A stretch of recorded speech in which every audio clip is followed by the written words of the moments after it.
Good afternoon and welcome to the first of the PredictIt 2020 candidate series. I'm Henry Benden. Today we're talking with the first candidate to declare for the 2020 race, former Maryland Representative John Delaney, who will be joined by his press secretary Michael Hopkins.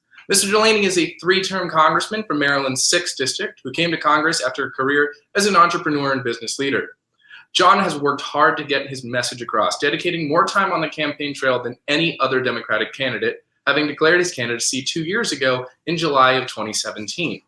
Later tonight, he'll be taking the stage as a participant in the first of the Democratic primary debates. But first, he and Michael will be joining us live to brief you on the campaign strategy for winning the Democratic nomination and general election in November.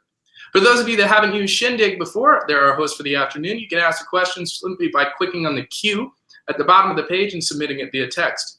We'll do our best to answer everyone's serious questions for the candidate, which we'll be following along with as we go. Now, joining us to kick off the 2020 candidate series is Mike. Thank you so much, guys, for having us. John is currently doing some press interviews, so he wanted me to kind of explain what our thought process is with the campaign, what our policies are, and kind of just give you a nice summary of where we're at as a campaign.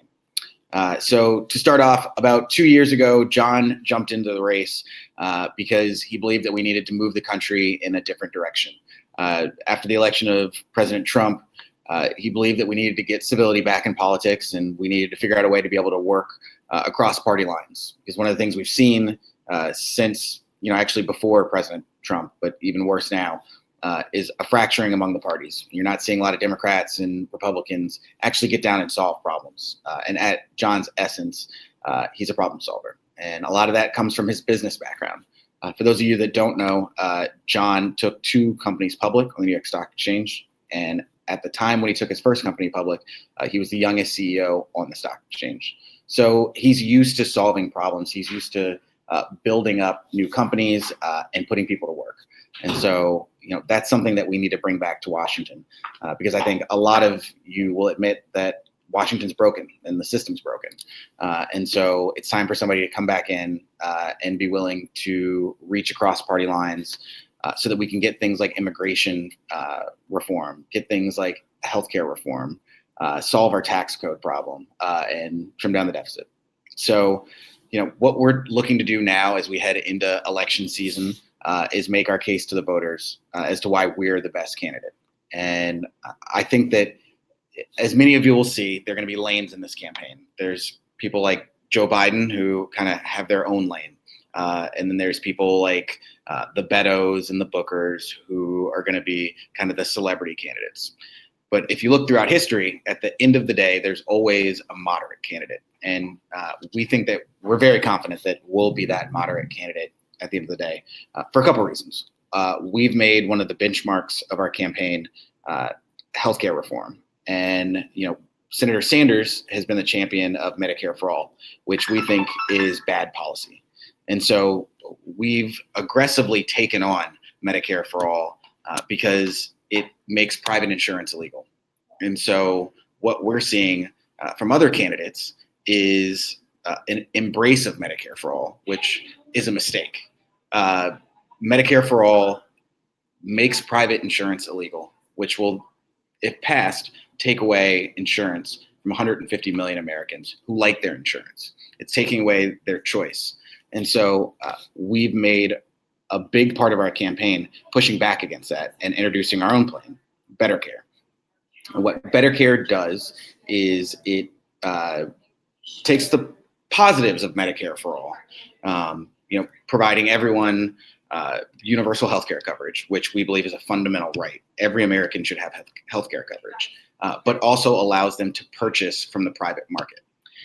And so we have taken Senator Sanders on and taken on some of the other presidential candidates to task for embracing this. Whoop, you came back. Am I on? Hi, John. Can you see me?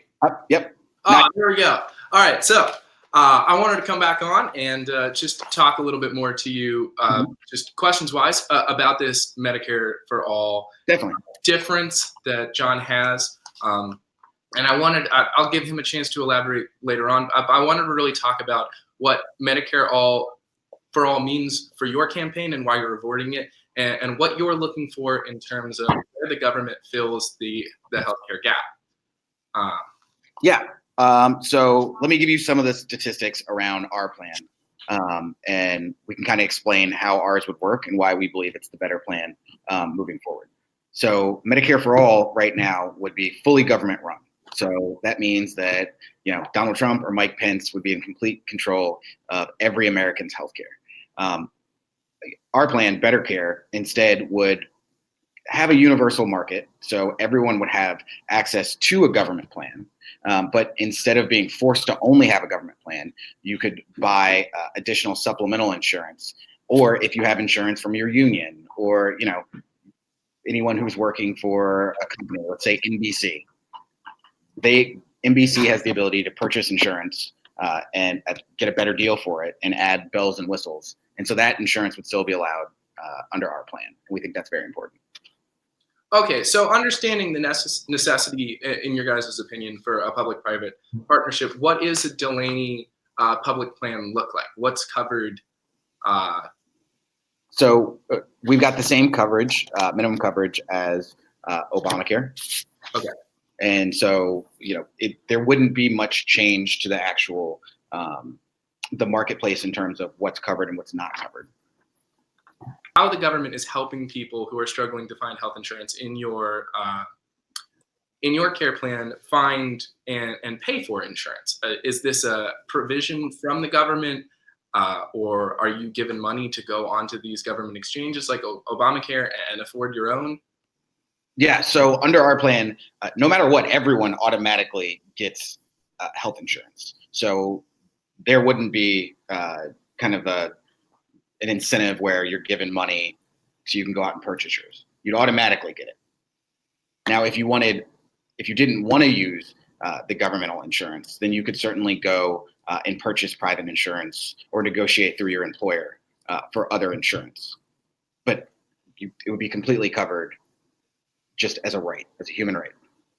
All right. And are you introducing new revenue streams to pay for healthcare, or?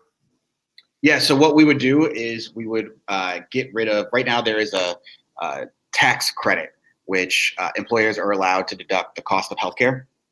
And it's about a little over $1.5 million that revenue brings in. If we were to repeal that tax credit, then that money would then be allowed to be used to fund Better Care, which we think is smart. I mean, allowing employers to deduct over $1.5 million of the money that they use to fund their healthcare system. I mean, we could be using that money ourselves. All right. Moving on from healthcare and back to what you were talking about with lanes at the beginning, because if there's anything important to PredictIt traders, it's path towards securing the nomination. So the New York Times this morning in their debate preview, they were listing candidates for for tonight, and they have you and de Blasio, and they're calling you the bomb throwers from the wings. I wanted to know if this was something that you guys had sort of seen and adopted, and this was your strategy coming into the debates, or really what you were thinking coming into this. I mean, look, we want to make our case as to why we're the best candidate, and we're not looking to throw bombs. We're not looking to yell or be rude. But this is a serious conversation that needs to be had. When you talk about healthcare, that's a sixth of the economy. And so when we're going to make drastic changes to how our economy works, people need to actually be able to talk about it in a substantive way. And so, yes, we are going to go in and critique people's ideas, but people also need to be honest about what they believe in. On one hand, we're seeing people, like Senator Warren or Senator Booker, say that they support Medicare for all, but also believe there should be a private option. Well, you can't have it both ways. And so we plan to, make people explain what they actually mean, because words matter, facts matter, and the American people deserve some answers. Fair point. So you guys have been in the race since the very beginning. Mm-hmm. As strategies go, starting at the beginning, generally strong. You've been out ahead of the game time-wise. In terms of getting your messaging across, there are some things where John has fallen behind some of the larger profile candidates. So where do you move forwards, and how do you think your popularity will change? Is tonight's debate the focus of this effort? I mean, there's no one night that's going to change everything. I think we saw an uptick after California and the booing incident. We definitely got more national attention there, but we've always known this was going to be a slow and steady race. When you have people like Kamala Harris or Joe Biden in the race, they have high name recognition. And so we've had to build up that name recognition. And we wanted to do it in a very thoughtful and organic way. And so John went to Iowa and really sat down and talked to voters over and over and over again. And so now what we're seeing is an uptick in the polls. And for tonight, in the state of Florida, we polled higher than any other candidate on the debate stage other than Senator Warren. We're seeing in national polling that we have a quarter of the name ID, but are polling in the same space or beating names like Senator Booker, Senator Gillibrand, Senator Klobuchar. And so, this is going to be a long race, and we think that we're going to see more and more movement the longer this thing goes. All right, so we're going to start taking a couple questions from the audience. My first is from Ryan Jenkins. He wants to know, what does John think about free college and dropping of college debt, the Bernie Sanders plan? So Senator Sanders' plan is the wrong plan. While we certainly need to make college more affordable, just carte blanche eliminating college debt isn't the right way to go about doing it. I mean, certainly people who are high earners, the CEO of NBC doesn't need his kids' student loan forgiven. What we need to be doing is funding early childhood education and investing more in training and equipping more electricians, more plumbers, more trade schools, things like that, making community college more affordable so that we can have people entering the workforce better prepared and able to actually have a real economic base. So the numbers do suggest something like that. The top 25% of all earners have the top 36% of all student debt. Mm-hmm. And there is definitely an argument to be made that elimination of all student debt is not an economic priority. But in some capacities, it strikes me as hard to say that for low income brackets in an economy that so values a college education, debt is an unimportant thing to address. So, I absolutely don't think it's an unimportant thing to address. As someone who has a lot of student loans, I certainly understand the burden of student loans, but we should be thoughtful in the way that we go about getting rid of those student loans. Because if we decide today we're going to eliminate everyone's student loans, that doesn't solve tomorrow's problem, because students are just going to get more student loans tomorrow.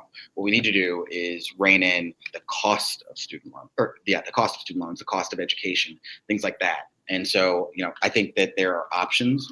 I think certainly you should be able to discharge your student loans in bankruptcy. Right now, student loans are one of the only things that you can't discharge in bankruptcy, which is just ridiculous. And so, I think that there are very thoughtful things we can do. I think Senator Sanders' plan is honestly a little dishonest. I mean, it's disingenuous because it doesn't actually solve any problem. It's kind of, putting sprinkles on something and saying, here you go, but there's nothing really there.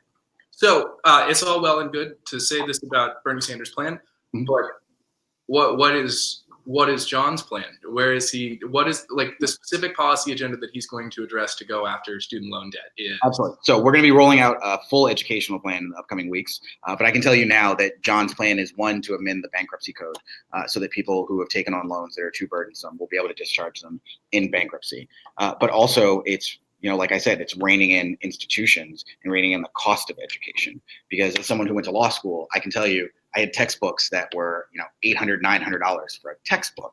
But then when you went to resell that textbook at the end of the semester, you were getting, pennies on the dollar for it. And that's not because of anything other than textbook suppliers know that they can artificially inflate the price because they're student loans and you have to pay that amount. So, we need to reform the system.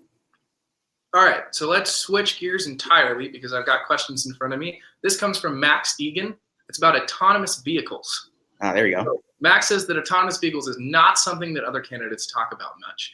And he wants to know, where does this slot in your conversation? Is this part of a strategy to change the conversation from, and I quote, the same political fights we've been having for decades? Absolutely. Well, John was one of the leaders in the AI caucus and one of the founders of the AI caucus in Congress, and he's made artificial intelligence and technology kind of one of his big focuses because as we start moving into more automated technology and an automated workforce, we're going to need to be able to change the way that workers engage in the workforce. And so what John has looked to do is invest in research, invest in new technology, and give tax incentives to companies that are bringing on not just workers, but American workers. Excellent. All right, now moving on to a question from Daniel Kaselka. This is about climate change, which I'm sure we'll talk on more, especially when John's on. We have a whole series over here that we prepared, but it's one of your climate change plans is challenge grants. Mm-hmm. What is a challenge grant?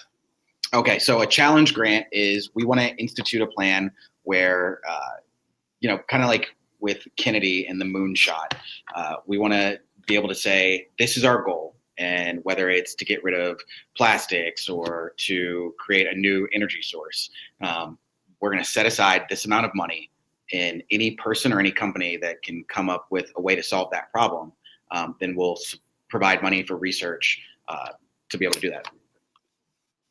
Excellent. All right, we have one more question from Dan.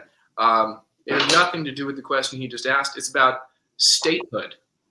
This is incredibly important for all of us here on Capitol Hill. Yeah, I'm from DC, so. Yeah. How does John feel about DC statehood and Puerto Rican statehood? John absolutely supports DC statehood and Puerto Rican statehood, and believes that the people of DC are getting disenfranchised. We pay state taxes, but don't get actual vote in Congress, and so that's something that should be changed. Absolutely. Oh, I've lost my questions briefly, so there we go. There we go. So we have one from, and I apologize in advance, Sakrit Ganesh. STEM subjects are becoming increasingly popular. Do you support affirmative action, such as the College Board's adversity score, and what plans do you have to increase female and minority participation, especially in STEM? Absolutely. So I think it is very important that we increase diversity in our educational system and in our workforce. John has been a big supporter of affirmative action, but what we also need to do is address the systemic issues in our academic systems and our workforce. And so that's why we've put forth a thing called the Commitment to Black America, which what it would do is invest in education, invest in civil rights, and try to improve on the systemic issues that have and inequality throughout our history.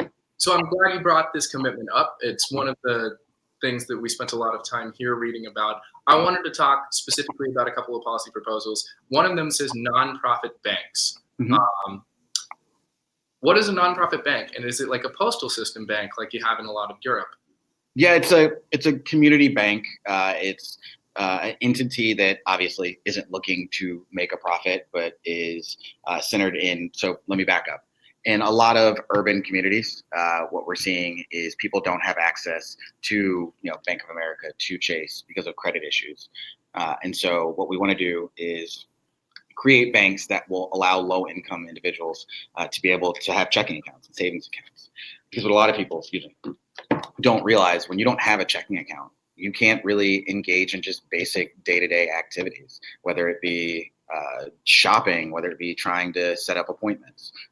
And so that's something that we want to improve.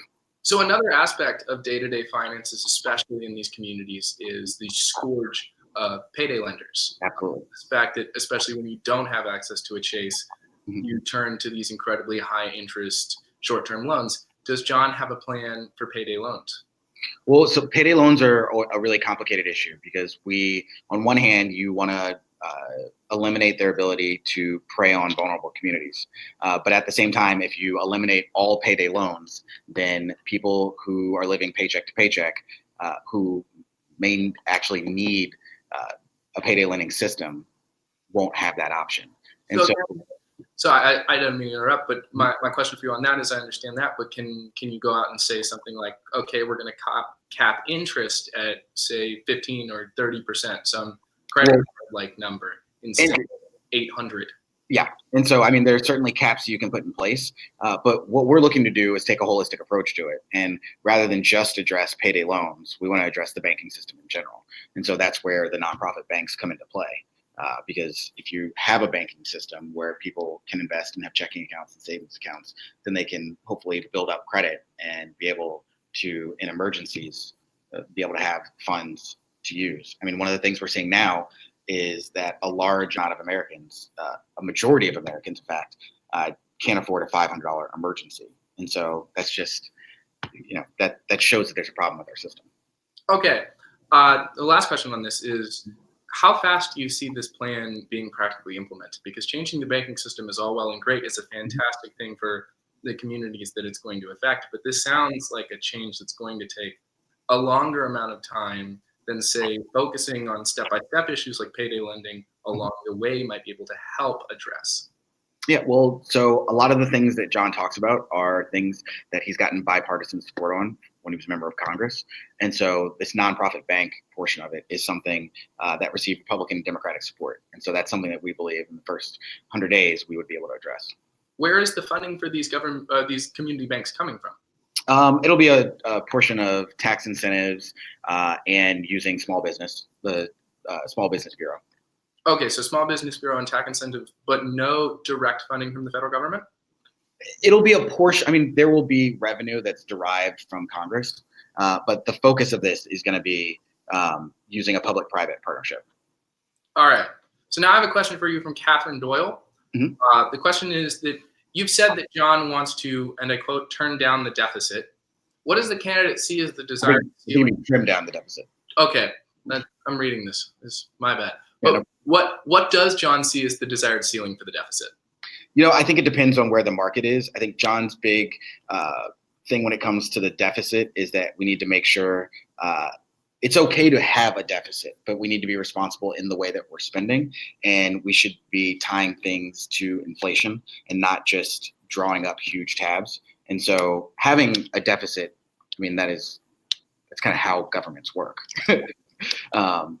But we need to make sure that what we're spending on makes sense, and that we're not just spending $2 trillion, $10 trillion, bailing out banks again, or just wiping away debt when we should actually be investing. My follow-up question is also from Catherine. It's more of a predicted trader question. It's, where can we find these polls that you cited earlier where Delaney is ahead of Senators Booker and Klobuchar? Head over to 538, and they have every poll that comes out. All right. So now, from Ed Broderick, mm-hmm. What is John Delaney's position on marijuana legalization? Yeah, so John believes that we should remove marijuana from stage 1 and that it should be decriminalized, and every state should be able to decide how they want to go about putting it into the marketplace. So if Colorado, like it is, wants to have recreational marijuana, it's perfectly fine. If Mississippi decides that they don't, then they should be allowed to do that too. But it shouldn't be up to the federal government at this point. Fair enough. All right, so you guys have had a very, very aggressive schedule in Iowa. We stay busy. Yeah. Is your focus on, are you going state by state? Like how is this campaign designed to secure each state in a row? Well, I mean, Iowa and New Hampshire are obviously the first states to go, first caucus and first direct voting. And so we've spent a lot of time there. It's kind of a strategy that's worked before. Jimmy Carter used it and it kind of launched him. And we think that a good showing in Iowa will lead to a good showing in New Hampshire. We've also spent a lot of time in South Carolina and we're doing well in Florida. So, we think that there's definitely a path. And one of the pluses about our candidacy is while we're certainly fundraising, we have the ability, John has invested in the campaign himself. And so we're not as reliant on donors as other people are. So I think in the fall, what you'll see is a lot of candidates get out of the race because they run out of money. We're already seeing candidates struggle to fundraise. We're not going to have that problem. We will be able to fundraise and we'll be able to have John invest in the campaign. Fair enough. All right, so this text question is from Ryan Jenkins. It says, "Hi, my name is Ryan Jenkins. I'm 11 years old, and I'm very politically involved. What do you all think about universal basic income and robots taking human jobs?" Well, John supports a living wage, and it's actually a plan that we put out this week to make sure that every American's receiving a living wage and has their basic needs met. UBI, I don't think is the right path forward. I think our plan works out a little better. And in terms of robots taking over the workforce, I mean, we are seeing automation play a big role in our economy, and it's only going to happen more. It's only going to increase. And so what we need to do is prepare our workforce to tackle that. And so that means that we're going to need more people doing tech work. We're going to need more people doing science and math and those STEM things because robots mean that there's going to be a lot more engineers and electricians and things like that necessary. Yeah, so one of the things that the candidate that talks about using universal basic income the most has mentioned is the fact that job retraining programs themselves have a fairly low effectiveness rate. He often cites between a 0 and 15% success rate on job retraining. Mm-hmm. And so with the Midwest being so important to, like the backbone of America's central jobs production and also this next election cycle, what is John's plan for developing a new economic focus for the Midwest? Absolutely. So we introduced a plan called where we're going to do this things called opportunity zones, where companies that move into rural America will get tax incentives that will allow them to build new offices, train new workers, and hire new staff.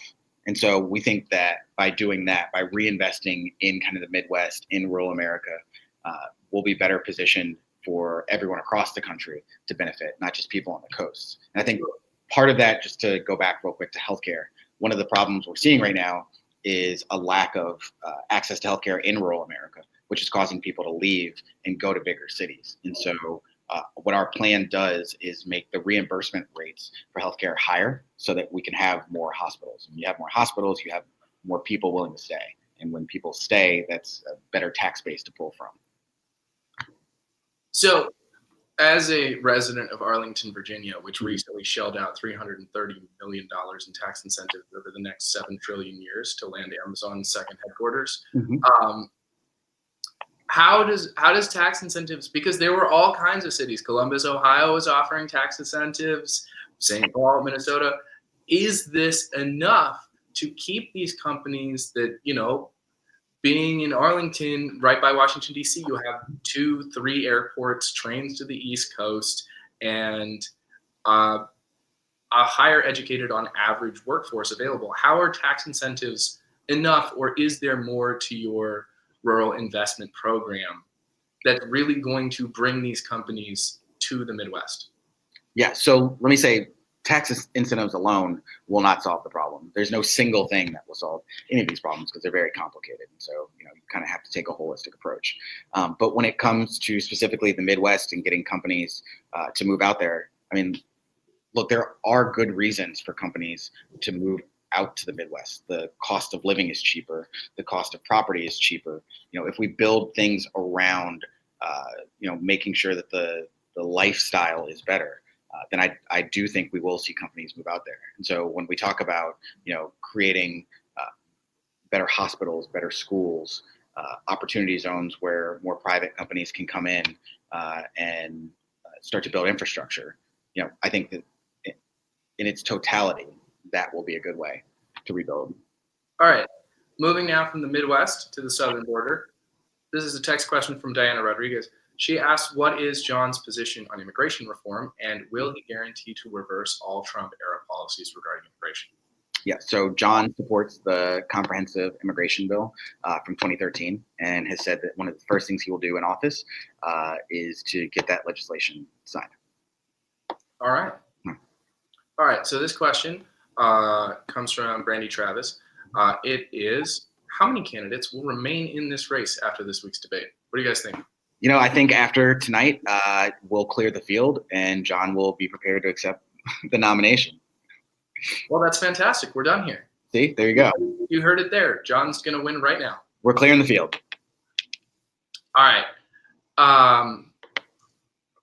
So continuing on immigration, this question is about H-1 visas. So it's a large portion of skilled workers in the United States come in on H-1 visas. what are John's plans for this program, and is he switching from a lottery to a merit system? Basically, how do we make this more efficient and fair? Yeah. So, I do believe that the lottery system is the best path forward because there are inadequacies in trying to do merit-based systems. Fun story, or I don't know, fun, but John's grandfather, when he came over and was stopped at Ellis Island, wasn't initially allowed to enter the country because he had a disability. He had one arm. And so when he went before the judge to petition to be allowed to enter, he all but believed he would never be allowed to enter because of his disability. Well, the judge came in and also had a disability. And the judge, understood that in this country, we need to provide people opportunity. And not everyone's going to start off on the same playing field. And so I think in that fashion, yes, merit is important, but we also need to provide opportunity. This is the greatest country in the world, the most powerful country in the world. And what makes us great is the diversity of not just ethnicity, but ideas and people. In that respect, is he going to bring more people into the country? I mean, I think we've seen a pretty steady stream of people coming in, but what we want to do is make sure that people are staying. That's really the important thing. When people are coming in, getting educated, and then leaving, that doesn't benefit us at all. And so I agree, but a part of that problem is the way we design, especially our student visas. I have friends from Turkey and from the UAE, and both of their visas, when they came here for school, allowed them to come and then stay for a year at most. Yeah. Why? Yeah, I mean, that's not a good policy. If people come here and get educated and then leave, that's our businesses aren't being helped. Our communities aren't being helped. They're going back to their countries and, building new technology, building new education services, things like that. And so, we absolutely need to reform the way we do that. All right. Any update on John, by the way? Yeah, I'm sorry. He's still stuck in the walkthrough over at the debate hall. Okay. Yeah. So, in that context, let's move back to questions. What kind of finish does John realistically need in Iowa for the campaign to remain viable going forward? I won't give a specific number, but I think we need to be in the top couple, maybe top 4 or 5. Fair enough. Yeah. What do you see? Because you're polling lower than 4 or 5 now. Yes. What's the push? Yeah, I mean, but that goes back to what I said about name ID. I mean, tonight is going to be kind of the first time that most Americans will ever meet John, will ever hear him talk about his policies. And so, I think what we expect to see after tonight and then after the next debate and forward are people hearing him, liking what he has to say, understanding that what he represents is the epitome of the American dream. I mean, John's father was an engineer, and the only reason that John went to college was because every month his father's union passed around a hat and took collections so that he could pay his tuition. If that's not the dream, I don't know what is. Fair enough. So one of the things that not so much concerns me, because I understand the value of a national broadcast, especially to bring attention to a candidate that's been working primarily on the ground. But John's been in Iowa for 2 years. Yeah. And he has made negligible progress at best, busting over the 2% vote marker.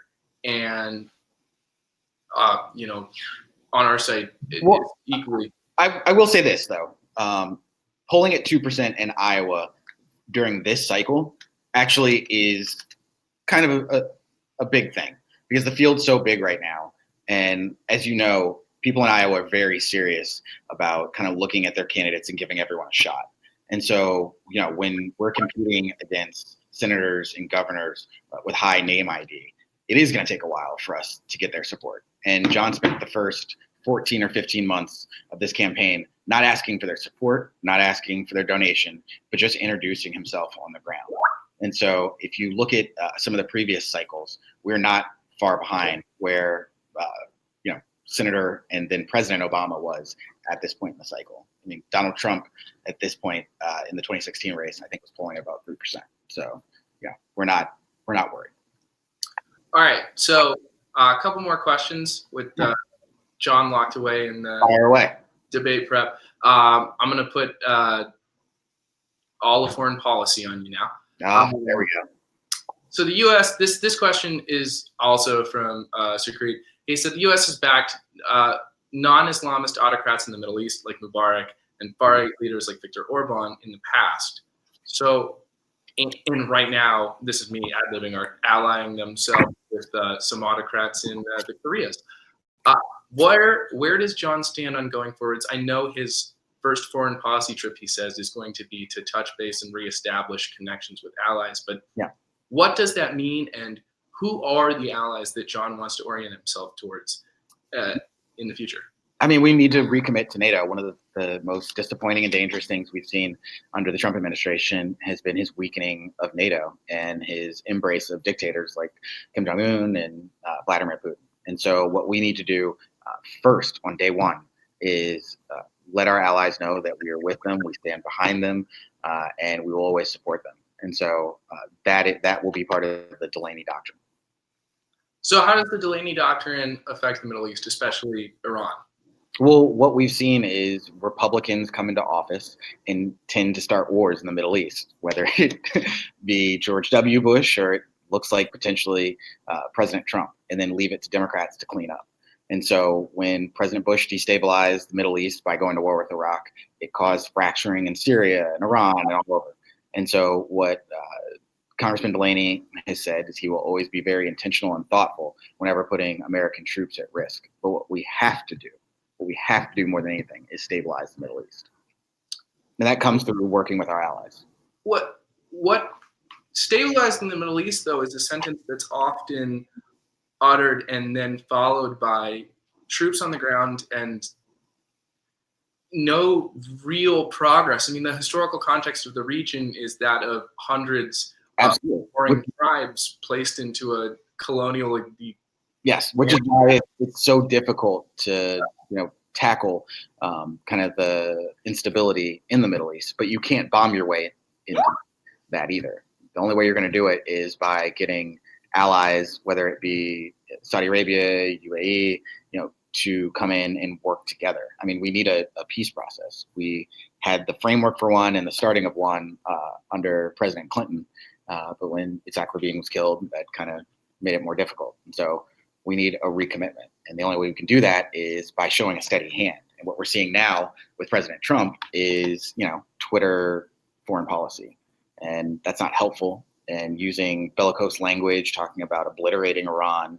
I mean, these are people's lives and that we're putting at risk. And so we need to be thoughtful and serious about it. All right.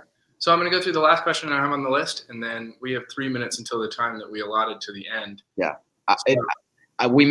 John may not be able to make it. He's still over in the debate hall. I really apologize to all the viewers. He really wanted to make it, but with the debate so close.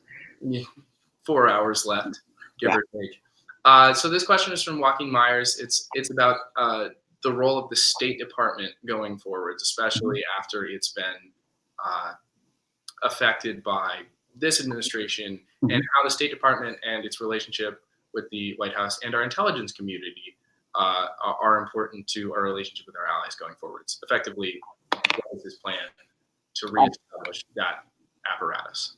Absolutely. I mean, the Trump administration has hollowed out the State Department and turned their back on many of our diplomatic protocols and procedures. And what we now need to do is reinvest in the State Department and make sure that our allies around the world know that we are serious about reaching out to them, that we're serious about strengthening our diplomatic relationships and our diplomatic ties. And so I think that starts by having a coherent and cogent foreign policy. And unlike this administration, we will be very intentional in that. All right. So this question comes from Michael Seaman. He says, who does John believe is America's greatest geopolitical adversary? It's hard to say just one. I mean, we've seen what happened with Russia and interfering in elections, but we've also seen China and kind of their aggressive nature with the building of the islands off the South China Sea. And so, I would say that there's not one foreign adversary that we would kind of point out to, but say there are a lot of emerging countries now that we need to figure out how to work with. All right. These questions this looks like it's going to be a good one. Well, no. This question's just about staff. It was about ideological diversity on campaigns, and I've read your Twitter bio, so I'm briefly aware where your staff has worked prior to the Delaney campaign. We've crossed a whole lot of different campaigns. I myself was on the Obama campaign in 2008. I was on the Clinton campaign in 2016 with Andrew Gillum and Sean Shaw in Florida for the governor's and AG race. Campaigns are small worlds. Fair enough. All right. So, Michael Hopkins, thank you so much for joining us. Thank you so much for having us. We're very glad to have gotten a chance to talk to you in detail about John's campaign and his strategy going forwards. PredictIt traders, all you guys, you have a whole bunch more information now, and we are just hours away from the debate. So do with that what you will. I'll remind you all, if you're in the DC area, we will be at Union Pub tonight watching John and the rest of the field take each other on. So come hang out with us, watch them. Thank you all so much for joining us. I'm Henry Bendon. Thanks so much, guys.